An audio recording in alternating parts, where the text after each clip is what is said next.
Assalamualaikum warahmatullahi wabarakatuh. Bagaimana kabar anak ustadzah yang solih dan solihah ini? Alhamdulillah sehat-sehat semua kan ya. Nah, hari ini bertemu lagi dengan Ustadzah Tami. Kita akan belajar kembali tentang tema 8 subtema 2, yakni tentang perubahan lingkungan. Oke, sebelumnya silahkan dipersiapkan terlebih dahulu alat tulis dan bukunya masing-masing ya. Silahkan dicatat apa saja yang dianggap penting karena akan sangat berguna untuk pembelajaran kalian selanjutnya. Oke, nah silahkan diperhatikan. Yang pertama, mengidentifikasi urutan peristiwa dalam teks non-fiksi. Nah, tidak seperti peta konsep yang ditulis secara bercabang, diagram alir ditulis dalam bentuk skema berurutan. Adapun contoh diagram alir adalah sebagai berikut. Nah, diagram alir penulisannya adalah seperti ini. Ditulis secara bersusun dari atas ke bawah. Yakni contohnya tentang tahapan siklus air. Tahapannya ada yang pertama evaporasi, kondensasi, presipitasi. Oke, sudah familiar ya atau sudah tahu ya kira-kira bagaimana contoh diagram alir itu. Mengidentifikasi peristiwa penting dalam teks non-fiksi. Nah, caranya bagaimana? Yang pertama, cara mengidentifikasinya adalah dengan cara mencatat. Dicatat apa saja peristiwa penting dalam teks tersebut. Nah, cara yang kedua yakni dengan menjawab pertanyaan-pertanyaan yang berkaitan dengan teks. Nah, itulah dua cara untuk mengidentifikasi peristiwa penting dalam teks non-fiksi. Selanjutnya, fungsi dari kata tanya. Nah, banyak sekali fungsi dari kata tanya, yakni ada apa, di mana, kapan, siapa, mengapa, bagaimana, dan berapa. Nah, fungsi kata tanya yang apa, yakni fungsinya adalah menanyakan keadaan, perilaku, atau penjelasan isi teks. Yang kedua, ada di mana, yakni menanyakan tempat suatu peristiwa berlangsung. Lokasi akan dituju serta tempat yang sedang digunakan dalam teks. Kalau di mana ini lebih menunjukkan ke tempat atau lokasi ya. Nah, untuk kapan ini fungsinya menanyakan waktu ya. Nah, sedangkan siapa ini fungsinya adalah menanyakan objeknya atau pelakunya. Nah, untuk mengapa fungsi kata tanyanya ini adalah untuk menanyakan alasan atau kenapa suatu peristiwa tersebut bisa terjadi. Yang selanjutnya ada bagaimana, yakni menanyakan tentang proses secara detail bagaimana kejadian itu bisa terjadi. Dan yang terakhir ada berapa. Nah, fungsinya adalah menanyakan jumlah atau kuantitas dari suatu peristiwa tersebut berupa angka. Nah, selanjutnya kita belajar tentang air. Nah, proses masuknya air ke dalam pori-pori tanah itu dinamakan dengan infiltrasi. Air tanah biasanya lebih jernih dan bersih karena sudah tersaring oleh lapisan tanah dan perakaran tumbuhan. Jadi, proses penyaringan atau proses masuknya air dari dalam air ke dalam tanah melalui pori-pori, melalui akar-akar tumbuhan. Nah, proses masuknya itu dinamakan dengan infiltrasi. Oke, paham ya? Faktor-faktor yang mempengaruhi air tanah adalah sebagai berikut. Yang pertama, curah hujan. Yang kedua, material batuan, lereng pegunungan, dan keberadaan tumbuhan atau vegetasi. Jadi, faktor-faktor yang mempengaruhi air tanah. Nah, maksudnya bagaimana Ustazah? Nah, faktor-faktor yang mempengaruhi air tanah. Apakah air tanah tersebut bersih? Apakah air tanah tersebut bau? Apakah air tanah tersebut berwarna atau tidak? Nah, yang mempengaruhi itu adalah 4 hal. Yang pertama yakni curah hujan. Apabila curah hujannya besar, apabila curah hujannya tinggi, maka jumlah air yang ada di dalam tanah tersebut jumlahnya juga akan banyak. Nah, selanjutnya ada material batuan. Apabila material batuannya variasinya lebih banyak, ada yang besar, ada yang kecil, jenis-jenisnya berbeda-beda, banyak dan jumlahnya banyak, otomatis air yang diserap atau air yang disaring juga akan semakin bersih karena jenis-jenis dari batuan yang digunakan atau yang ada juga semakin banyak variasinya. Yang ketiga, lereng pegunungan. Apabila air yang masuk atau terserap ke dalam tanah di lereng pegunungan, maka airnya juga akan semakin bersih. Yang terakhir adalah keberadaan tumbuhan. Semakin banyak tumbuhan di daerah tersebut, di tanah tersebut, semakin banyak tumbuhannya, semakin banyak variasi tumbuhannya, maka air yang dihasilkan pada tanah tersebut juga akan semakin bersih. Karena apa? Karena air yang diserap atau disaring oleh akar-akar tumbuhan juga semakin bagus, semakin banyak yang menyerap kotoran-kotorannya. Oke, paham ya? Pengaruh siklus air pada musim kemarau.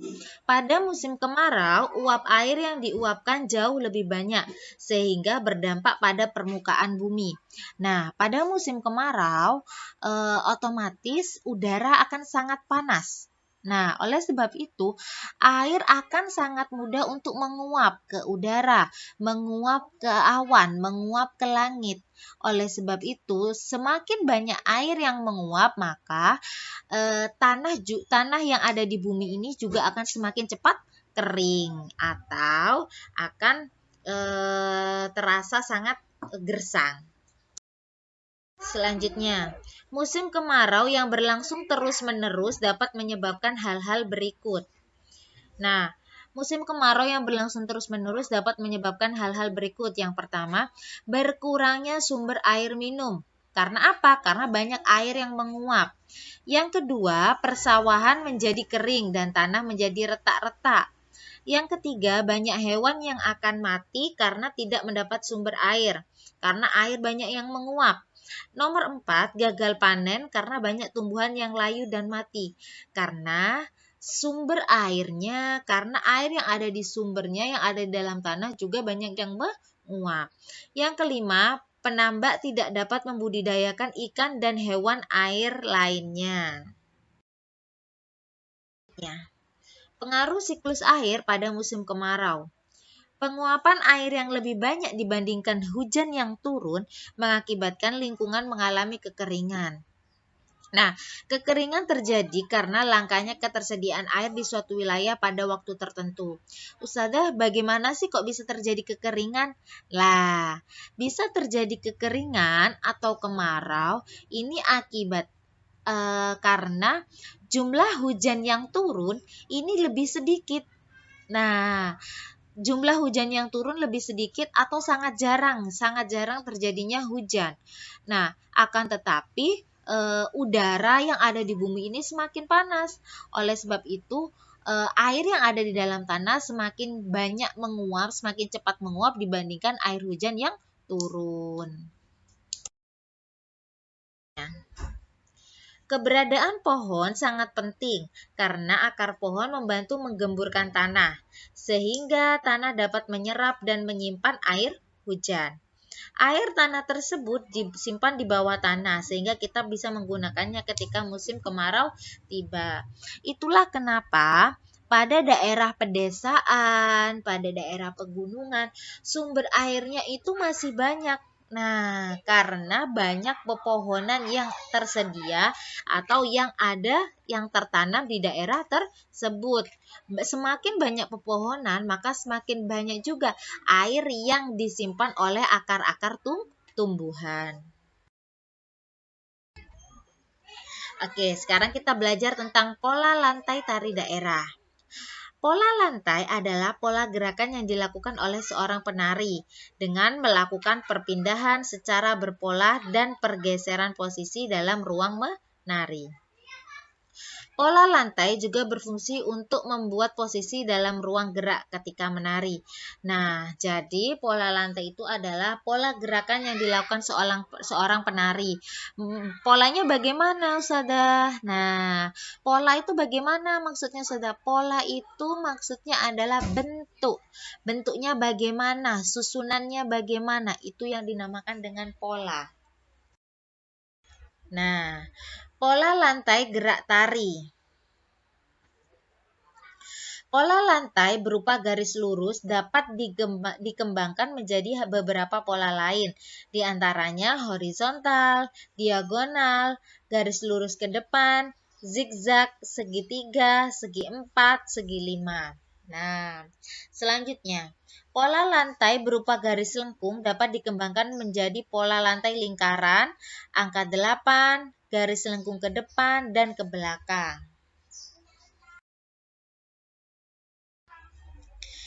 Berikut merupakan macam pola lantai pada tarian daerah. Nah, sesuai pada gambar tersebut, yakni adalah pola lantai vertikal, yaitu penari melakukan formasi bentuk garis lurus dari depan ke belakang atau sebaliknya. Pola lantai horizontal, yaitu penari melakukan formasi bentuk garis lurus ke samping, baik ke samping kanan maupun ke samping kiri. Selanjutnya, pola lantai garis melengkung, yaitu penari melakukan gerakan secara melingkar, melengkung ke dalam, melengkung keluar maupun melengkung ke dalam. Dan yang terakhir adalah pola lantai diagonal, yaitu penari melakukan gerakan menyudut ke kanan atau ke kiri. Jenis usaha perseorangan. Nah, usaha ekonomi yang dikelola perseorangan biasanya memiliki modal terbatas, sehingga jenis barang yang dihasilkan juga terbatas. Akan tetapi, keuntungan yang diperoleh dari usaha tersebut dapat dinikmati sendiri oleh pemilik, meskipun memiliki modal yang terbatas. Usaha perseorangan dapat dikembangkan sesuai dengan keinginan pemiliknya. Jadi kalau usaha perseorangan itu modalnya terbatas, modalnya tidak terlalu banyak, ya sesuai dengan kemampuan orang tersebut, orang yang memiliki usaha tersebut. Akan tetapi semua keuntungannya juga diambil oleh orang tersebut juga.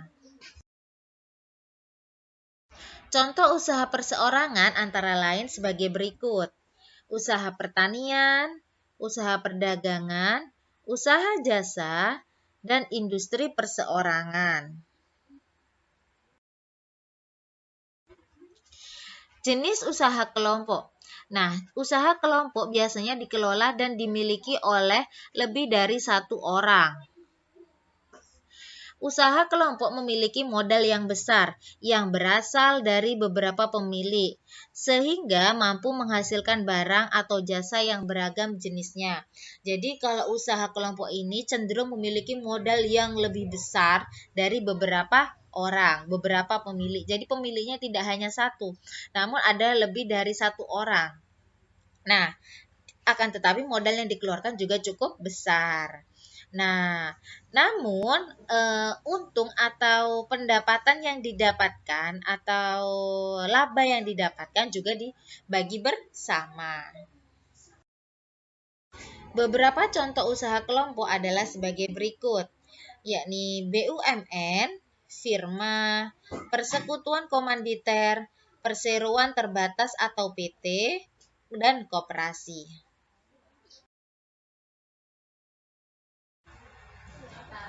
Sikap terhadap keunikan adat istiadat daerah tertentu di Indonesia. Nah, adat istiadat adalah perilaku budaya dan aturan-aturan yang diterapkan dalam masyarakat secara turun-menurun. Nah, oleh sebab itu, biasanya terdapat sanksi sosial bagi mereka yang melanggar atau tidak menjalankan adat istiadat itu.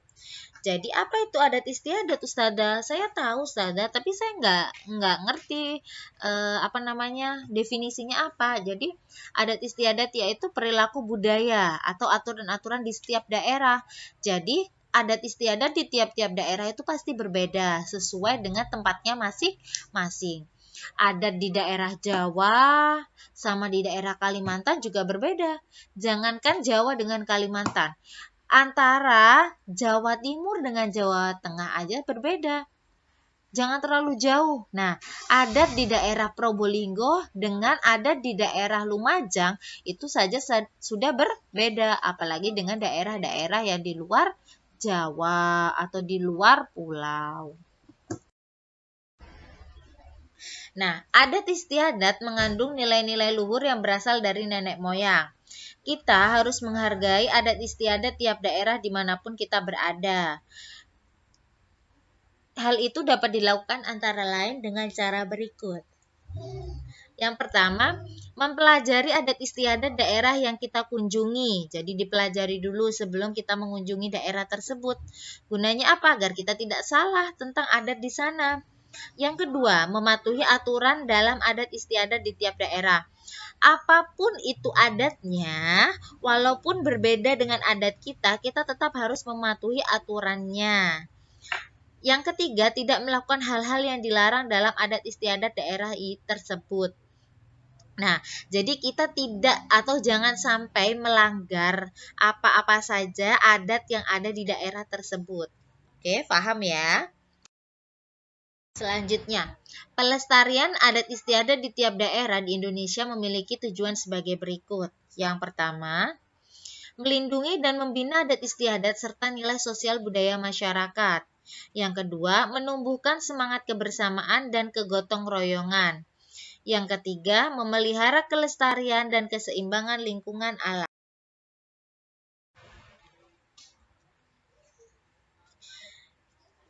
Nah, coba kalian perhatikan. Kedua adat istiadat pada gambar di atas menunjukkan semangat gotong royong dalam masyarakat Indonesia. Hal tersebut tidak hanya pada proses berjalannya upacara adat, namun sejak persiapan upacara yang melibatkan banyak orang untuk mempersiapkan acara adat tersebut.